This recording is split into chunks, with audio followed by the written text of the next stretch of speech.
On Global TV News Prime, President Tinubu vows to crush terrorism, engage world leaders. In business, federal government unveils new agricultural mechanization program, urges Nigerians to apply on the foreign scene. A Philippine president declares a national calamity as typhoon death toll tops 100. In sports, Pinnick defends $1.2 million KB Stadium project, says contract followed due process. Hello and welcome to all our viewers in Nigeria and around the world to the Prime News on Global Television, coming to you live from the nation's capital, Abuja. I am Ramsey Enoch Agbo. A quick reminder that Global Television is on the STV channel 365 and Star Times channel 276. President Bola Tinubu has reaffirmed his administration's commitment to defeating terrorism and strengthening diplomatic ties with Nigeria's global partners. The president declared this just before the Federal Executive Council entered a closed-door session at the council chamber of Aso Rock Villa in Abuja. His remarks come days after U.S. President Donald Trump designated Nigeria as a country of particular concern, a move that federal government has described as a misrepresentation of the nation's security situation. Experts in Nigeria have been reacting to comments by former U.S. President Donald Trump, who insists that Christianity is facing an existential threat in Nigeria. Trump, in a video released by the White House, alleged that thousands of Christians are being killed by radical groups, a claim that has sparked widespread debate. Over to Zara Nasir for details. In an interview with Global Television, political and security analyst Professor Ibrahim Abubakar explained that Trump's remarks underscored the growing international concern about insecurity in Nigeria, particularly the religious undertones of some violent attacks. Trump is only coming in because Nigeria refused to be independent. No, it is not. Go and look at the documents very well, which our fathers signed in 1960. Nigeria became a nation, not an independent nation.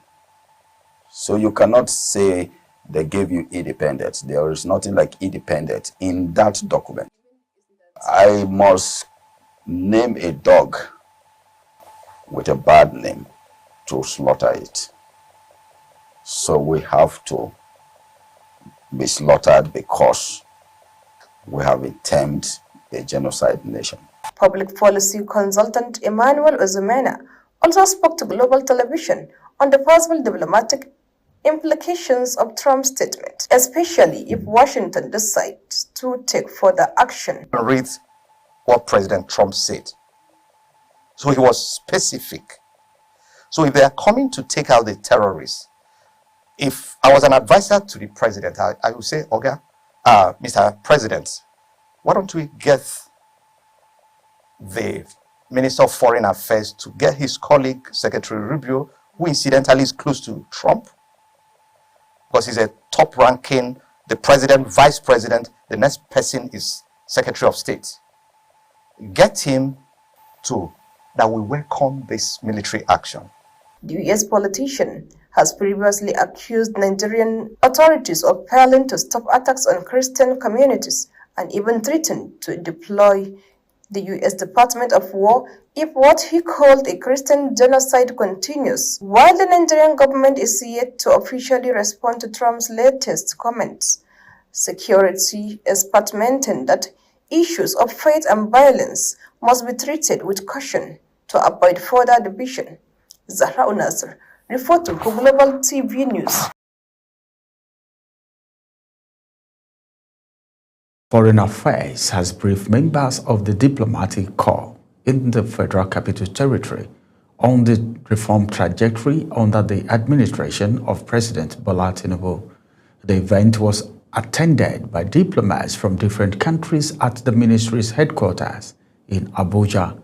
Global Television Foreign Affairs correspondent reports. The permanent secretary of the Ministry of Foreign Affairs, Ambassador Dunomo Umar Ahmed, who represented the minister, Ambassador Yusuf Tuga, says the removal of fuel subsidy marked another pivotal milestone in Nigeria's fiscal reform journey. The briefing was a follow-up to the minister's invitation of Wednesday, 7th August, where he intimated members of the diplomatic corps on the programs and measures being implemented by the federal government aimed at achieving better life for all Nigerians. He said monies from subsidy is now being redirected towards social investment, infrastructure development, and education. Previously costing over 4 trillion annually, the subsidy had become economically unsustainable and disproportionately beneficial to a narrow segment of the population. Its removal freed substantial fiscal resources that are now being redirected towards social investment, infrastructure development, and education.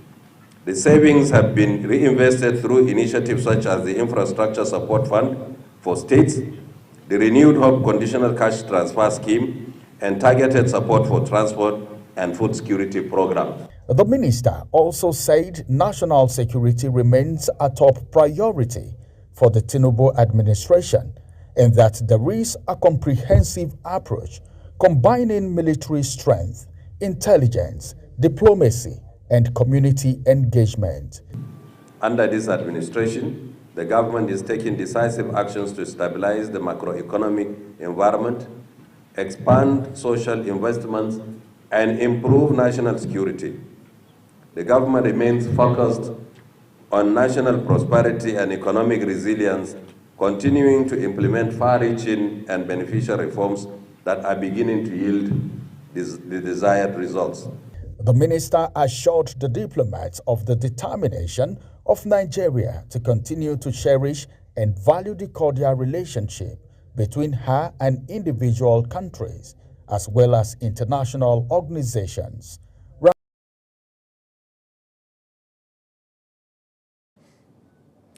The crisis rocking the People's Democratic Party has taken another turn as the faction loyal to acting national chairman Umar Damagu convened an emergency meeting of the Board of Trustees. Ubo Usoro has more. The meeting, held at the Bauchi's Governor's Lodge in Asokoro, Abuja, brought together key members of the National Working Committee, members of the Board of Trustees, and other stakeholders. The emergency BOT session aimed to address the ongoing leadership tussle within the party and chart a path towards reconciliation ahead of the forthcoming PDP National Convention. Speaking during the meeting, Acting National Chairman Umar Damagu reiterated its commitment to peace and unity within the PDP. A time when some have sought to manipulate our courts and intimidate our judges, it takes bravery to stand for the truth and defend the law. The judgment is not just a victory for our party, but for democracy. And that, my dear party leaders and members, this is exactly what this moment in our national trajectory demands of us as an opposition. Courage. Also in attendance were prominent party leaders who called for dialogue, discipline, and mutual respect among members. The PDP has been embroiled in a leadership crisis, with a faction loyal to National Secretary Samuel Anyanwu challenging Damagu's authority. Ubong Usoro for Global Television. Tertiary Education Trust Fund, architect Sonny Echono says collaboration with the Public Service Institute of Nigeria is key to building a more efficient and professional public service. He stated this during a strategic meeting between both institutions at TEDFund headquarters in Abuja. Jumai Mansin reports. At the meeting, top management teams of TETFund and the Public Service Institute of Nigeria reviewed ongoing partnerships and explored fresh opportunities to strengthen capacity building and innovation across the public sector. Executive Secretary TETFund, Architect Sonny Echonu, underscored the need for continuous professional development to help public servants adapt to modern governance demand. He said, TETFund remains committed to supporting training and innovation that would drive national growth and enhance service delivery. So I urge you to take advantage of those opportunities, but I don't want to renew the assurances of having a lot of respect for the PSI and the work you're doing. And we are also proud of the collaboration. In response, the Administrator and Chief Executive Officer of Public Service Institute of Nigeria, Barrister Imam Okon, said the visit is to deepen collaboration with TETFund and reposition the institute as a hub for all public service training needs. She outlined ongoing efforts to expand programs in leadership development, digital skills, and pre-retirement training, while introducing new initiatives such as Smart P and Lead P to prepare officers for higher responsibilities. She emphasized the importance of Peason's Exit Masterclass, designed to equip retiring officers with skills for a smooth transition to post-service life. We should try to see how we can get people that would retire at least 5 years ahead, start preparing them for exit, because it's not easy trying to integrate after being in the civil service for years, now trying to integrate into the marketplace, because the marketplace is very competitive. Both initiatives agreed to work towards a new memorandum of understanding to familiarize their collaborations. The partnership is expected to promote professionalism, improve governance efficiency, and align public service training with emerging global trends. With this renewed commitment, TETFund and the Public Service Institute of Nigeria are setting the pace for a smarter, more responsive, and future-ready public service. Jumai Manson, reporting for Global Television News. Imo State government says it's sustaining its drive for infrastructural development, economic expansion, and improved welfare for citizens. Commissioner for Information, Public Orientation and Strategy, Declan Emolumba, disclosed this while briefing journalists after the State Executive Council meeting presided over by Governor Hope Uzodinma. Our correspondent, Amarachi Ibe, reports. At the government house Owerri, the Imo State Executive Council met to review progress on key projects and policies across critical sectors. Briefing newsmen after the meeting, the Commissioner for Information said the Council deliberates on reports from ministries and agencies on roads, housing, health and commerce, among others. First of all, the ESCO approved the purchase of various official vehicles for government services and also approved 15% payment of consultancy fees to Tyras White Consort Limited for the successful review, reconciliation and recovery of the Federation's unremitted Nigeria liquefied natural gas dividends and unremitted oil revenue to states from January 1999 to date. The Council also received updates and approved the Cohort 4 Skill Up Imo project aimed at equipping more young people with digital and vocational skills for self-reliance and productivity. The ESCO was also informed and approved for the recruitment of Cohort 4 Skill Up Imo project, and this process has commenced and it can be done through my Imo app. Imo people are advised or encouraged to apply as the recruitment is ongoing. With a renewed commitment to transparency and accountability, the Uzodinma-led administration says it will continue to deliver tangible results that reflect good governance and responsible leadership. From Owerri, Amarachi Ibe, reporting for Global TV News. A coalition of civil society groups has staged a peaceful protest against factory farming and multinational meat company JBS, accusing them of marginalizing smallholder farmers across the country. Ubong Usoro reports.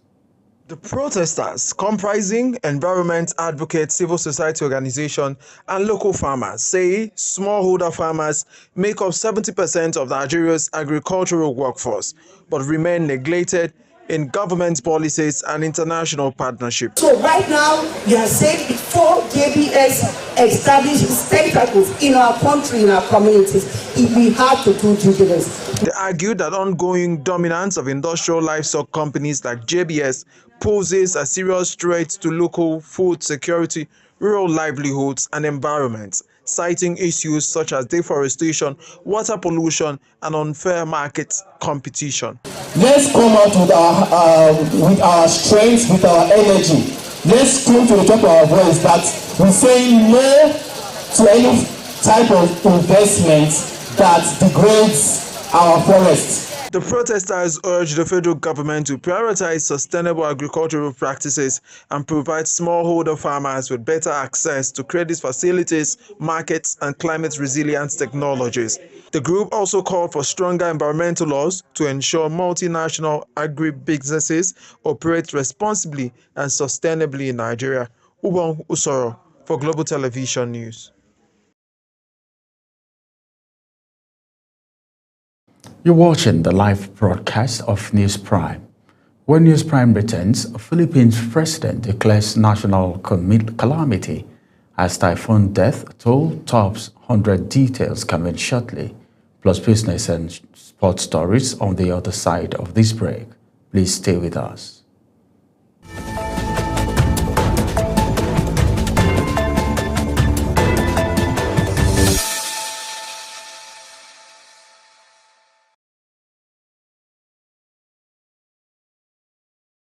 Welcome back from that break. Now to the world of business, where the federal government, through the Bank of Agriculture, is calling for applications for the renewed Hope National Agricultural Mechanization Program.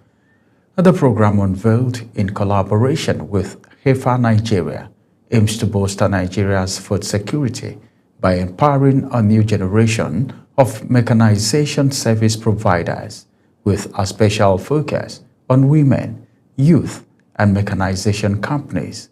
A flyer posted by the Special Assistant to President Bola Tinubu on social media, Dada Olusegun, stated that the application is free and currently ongoing, urging interested individuals to apply via the official website before a strict deadline of November 10, 2025. Minister of Agriculture Abubakar Kari says food prices are easing nationwide, showing that government measures are beginning to work as Nigeria moves toward food sovereignty. He listed key reforms, including expanded agro-pocket scheme, all year with production, and new refined cultivation in Plateau, Taraba, and Cross River State.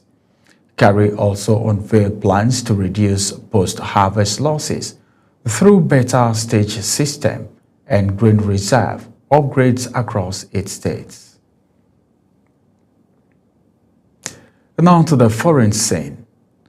Philippine President Ferdinand Marcos has declared a state of national calamity after Typhoon Kalmagi killed at least 140 people, leaving another 127 missing and unleashing devastating flood across central Philippines. With the storm now heading towards Vietnam, the president's announcement of a national calamity authorizes the government to release funding for aid and impose price ceiling on basic necessities. Uye Agbomofuegwe completes the report. Floodwaters, described as unprecedented, rushed through Cebu province's towns and cities this week, sweeping away cars, riverside shanties, and massive shipping containers. President Marcos says it is unfortunate that another typhoon is coming, with the potential to become even stronger. Because of the scope of shall we say, problem areas that has been hit by Tino and will be hit by Uwan, There was a proposal from the NDRMC, which I approved, that we will declare a national calamity, because ilang regions na yan, there will be almost 10 regions, 10, 12 regions that will be affected. More than 1,500 kilometers to the country's east, tropical storm Fungwang is slowly building strength as it heads towards the Philippines' main island of Luzon, one that could reach super typhoon status before it makes a landfall on Monday. Uyi Agmofuegbe, reporting for Global TV News.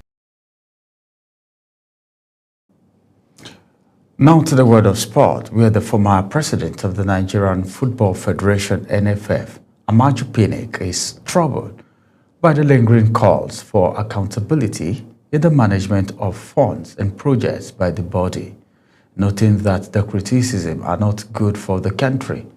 The country's Football Federation is still under fire for its handling of funds received from FIFA, with football enthusiasts circulating claims via social media that the body misappropriated funds from the FIFA Forward 2.0 program for the construction of 2 mini stadiums, which were valued at $1.2 million each.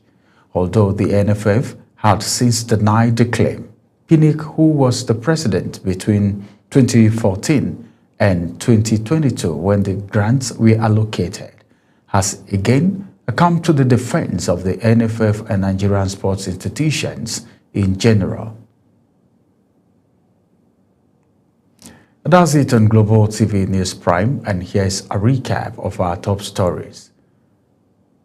President Bola Tinubu has reaffirmed its administration's commitment to defeating terrorism and strengthening diplomatic ties with Nigeria's global partners. In business, the federal government, through the Bank of Agriculture, is calling for applications for the renewed Hope National Agri-Mechanism Program. And on the foreign scene, Philippine President Ferdinand Marcos has declared a state of national calamity after Typhoon Kalmagi killed at least 140 people, leaving another 127 missing and unleashing devastating flood across central Philippines. And finally, from the world of sport, former president of the Nigerian Football Federation, NFF, Amaju Pinnick, is troubled by the lingering calls for accountability in the management of funds and projects by the body, noting that the criticisms are not good for the country. A quick reminder once again that Global TV is on DSTV channel 365 and Star Times channel 276. Kindly follow us across all social media platforms now showing on your screen using @Global TV NG. I am Ramsey Enoch Agbo. Thanks for watching.